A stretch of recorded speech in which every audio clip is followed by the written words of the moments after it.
CM Sukhu की पत्नी और देहरा से विधायक कमलेश ठाकुर की विधायकी को हाईकोर्ट में चुनौती देंगे होशियार सिंह। दुराचार के आरोपों में घिरे एसडीएम पर शिकंजा कसने की तैयारी, फॉरेंसिक टीम ने जुटाए साक्ष्य। राजस्व मंत्री जगत सिंह नेगी ने फिर बीजेपी को घेरा, लोगों को गुमराह करने के लगाए आरोप। नशा मुक्त हिमाचल के लिए नई पहल, सरकार भर्ती करने जा रही 1000 एंटी चिट्टा वॉलंटियर्स। युग हत्याकांड मामले में एक बार फिर सड़कों पर लोग, परिजनों ने आंखों पर काली पट्टी बांधकर निकाली रोष रैली। हमीरपुर के जाहू में सास की मौत के सदमे में बहू ने भी तोड़ा दम, दोनों का एक ही चिता पर दाह संस्कार।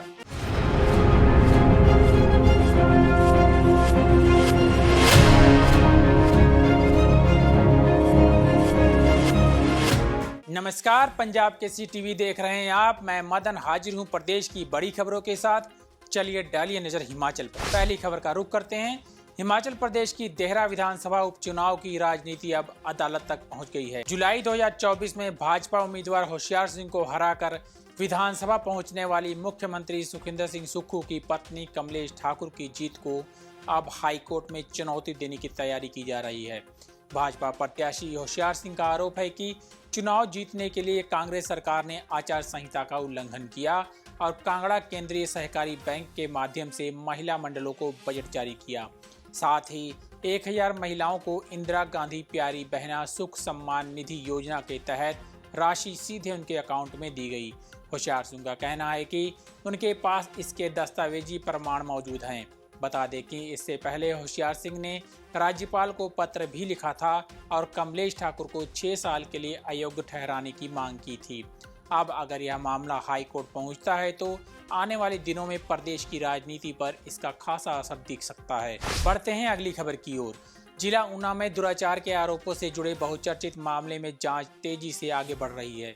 फॉरेंसिक टीम ने रेस्ट हाउस पहुंचकर घटनास्थल का बारीकी से निरीक्षण किया और अहम साक्ष्य जुटाए। बता दें कि ऊना की एक युवती ने एचएएस अधिकारी एवं एसडीएम ऊना पर दुराचार के गंभीर आरोप लगाए हैं। युवती की शिकायत पर पुलिस ने तुरंत एफआईआर दर्ज करते हुए जांच शुरू की। इसी कड़ी में अब फॉरेंसिक विशेषज्ञों की टीम को घटनास्थल का दौरा करवाया गया ताकि तकनीकी साक्ष्यों के आधार पर मामले की गहराई से जांच हो सके। फॉरेंसिक टीम ने रेस्ट हाउस के उस कमरे का निरीक्षण किया जहां कथित घटना घटित होने की बात सामने आई है। टीम ने मौके से कई नमूने और अन्य अहम सबूत जुटाए हैं जिन्हें वैज्ञानिक जांच के लिए प्रयोगशाला भेजा जाएगा। पुलिस का कहना है कि इन सबूतों से जांच को मजबूती मिलेगी। एएसपी ऊना सुरेंद्र शर्मा ने कहा कि आरोपी एसडीएम की तलाश की जा रही है और पुलिस की कई टीमें लगातार दबिश दे रही हैं। पुलिस हर पहलू पे जांच कर रही है। हमने कल आरएफएसएल की टीम से निरीक्षण करवाया है सर्किट हाउस का और जो भी एविडेंसेस कलेक्ट कर सकते हैं करने की कोशिश की जा रही है और तफ्तीश आगे बढ़ाई जा रही है। और सर जो प्रशासनिक अधिकारी जो आरोपी है उसको तलाश के लिए उनको तलाश कर रहे हैं। अभी उनका पता नहीं चल रहा है कहाँ। प्रदेश सरकार में राजस्व मंत्री जगत सिंह नेगी ने एक बार फिर प्रदेश की बीजेपी पर निशाना साधा है। शिमला में मीडिया से बात करते हुए उन्होंने कहा कि प्रदेश में आई प्राकृतिक आपदा से भारी नुकसान हुआ है जिसकी भरपाई कर पाना मुश्किल है। फिर भी प्रदेश सरकार अपने संसाधनों से लोगों को राहत देने में लगी हुई है। उन्होंने कहा कि बीजेपी के नेता आपदा की इस घड़ी में लोगों को गुमराह कर रहे हैं।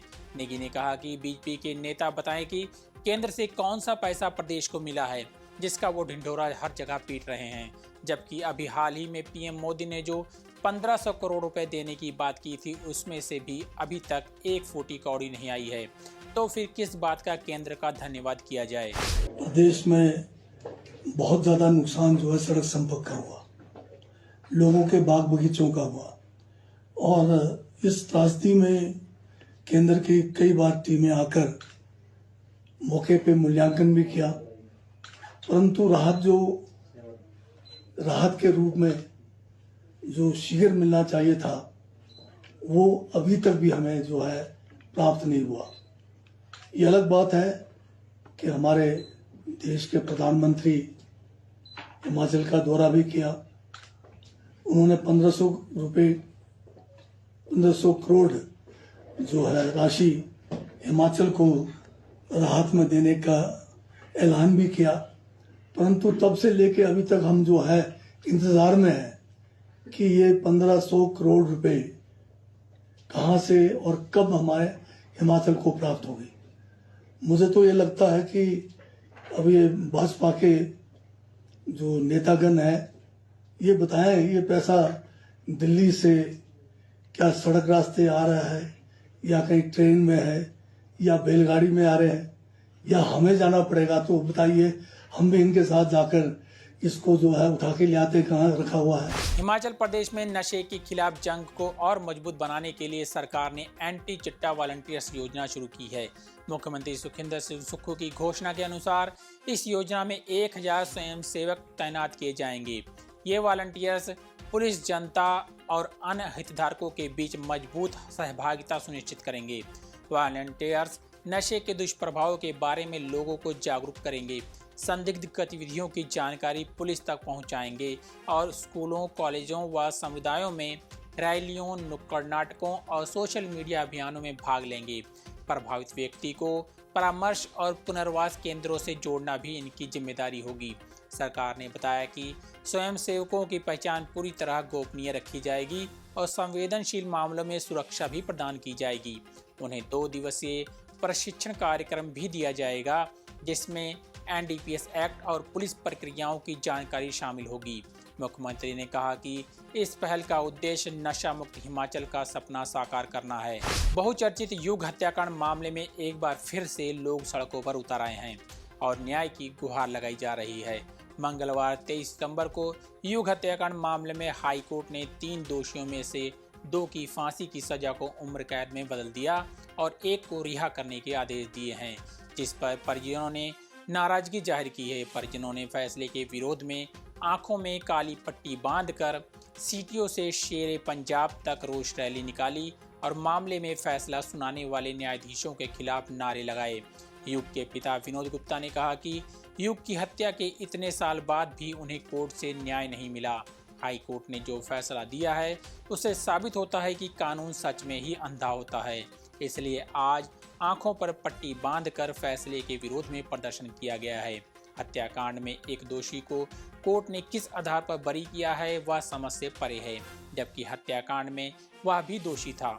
उन्होंने कहा कि युग को न्याय दिलाने के लिए सड़क से लेकर सुप्रीम कोर्ट तक लड़ाई लड़ी जाएगी। क्या बात है, आज आंखों में पट्टी बांधकर आपको फिर से सड़कों पर उतरना पड़ा है। लंबे वक्त के बाद लगभग 11 साल इस मामले को हो गए हैं, फिर से आपको सड़कों पर उतरना पड़ रहा है, न्याय नहीं मिल रहा है।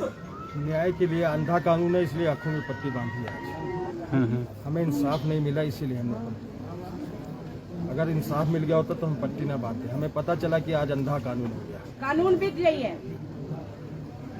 क्या चाह रहे थे आप और क्या इस फैसले से किस तरह से देख रहे हैं, क्योंकि एक को रिहा कर दिया गया है। तीनों को फांसी चाहिए, तीनों को फांसी चाहिए। आप बोलो। तीनों को फांसी चाहिए। तीनों को तो एक को रिहा किया गया, कह रहे कि उनका कोई उसमें किस बिहार पे रिहा किया गया। सारे सबूत होने के बावजूद इस जज साहब को कैसे लगा कि उसके पास बेकसूर कोई नहीं है, सब गुनहगार। क्या जिस तरह से काफी लोग आप देख रहे हैं आज भी जुड़े हैं, आज का आपका ये यहाँ से वहाँ तक मार्च है शेरे पंजाब तक, इसके बाद क्या रणनीति रहेगी? क्या इस आंदोलन को और आगे लिया जाएगा? ले जाया जाएगा?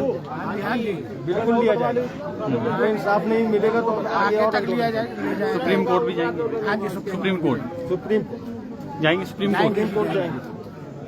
क्या लग रहा है? जो सरकार भी तैयारी कर रही है सुप्रीम कोर्ट जाने की, आपकी बातचीत हुई है सरकार से? बोल रहे थे अभी क्लियरेंस नहीं है। बोल रहे थे अभी क्लियरेंस नहीं है कि सरकार जाएगी आगे अपील पे कि नहीं जाएगी। क्या लग रहा है, दलीलें ठीक से नहीं दी गई कोर्ट में? जो ये चेंज किया गया डिसीजन और एक को रिहा किया गया, क्या मानते हैं कहीं कमी रही है दलीलों में? हमारी तरफ से पूरी दलीलें दी गई हैं, सीआईडी वालों ने पूरी दी है, मगर जज साहब को कैसे नहीं लगा कि एक आरोपी नहीं है। सारे सबूत में रखा, उसकी गाड़ी से लेकर गए तो साथ में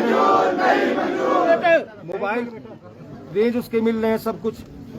वो बोलते वो गुनाहगार नहीं है, टैंक में रखा तब साथ में एक गुनाहगार कैसे गुनाहगार नहीं? दिल दुखता है जब इस तरह का, क्योंकि इतना लंबा वक्त आप इंतजार कर रहे थे कि सजा। सेशन से 1 साल में होगा, यहाँ 7 साल में भी इंसाफ नहीं मिला। मैं आज सेशन कोर्ट में फांसी, हाई कोर्ट में बरी। ये कहाँ का इंसाफ? और 2 को दिया, 1 को छोड़ दिया। हाँ, और उनको पहले तीनों साथ थे, तीनों का सब कुछ मिला हुआ था, उनको कोई छोड़ा बरी कर दिया यार। ऐसा क्या? दोषी मेन तो वही है, उसके गोदाम से लेकर के उसके गोदाम से सब कुछ हुआ। कैसे दी चाबी? उसकी गाड़ी गई, उसका वहाँ पर वो था। जिला हमीरपुर के भोरंज उपमंडल के जाहू गांव से एक दिल दहला देने वाली खबर सामने आई है। बुधवार शाम करीब 7 बजे 85 वर्षीय दामोदरी का निधन हो गया।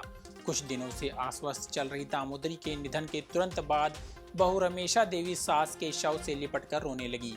इसी दौरान वह भी बेहाल होकर चल बसी।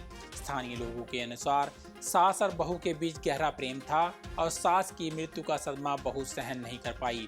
आज सास बहू दोनों की एक साथ अंतिम यात्रा निकाली गई और शमशान घाट पर एक ही चिता पर दाह संस्कार किया गया। इस दृश्य को देखकर परिजन, रिश्तेदार और गांववासी भावुक हो गए। दुखद बात यह है कि बहू का पति कश्मीर सिंह पहले ही अस्वस्थ चल रहा है और पत्नी व मां की एक साथ मौत ने उसके दुख को और बढ़ा दिया है।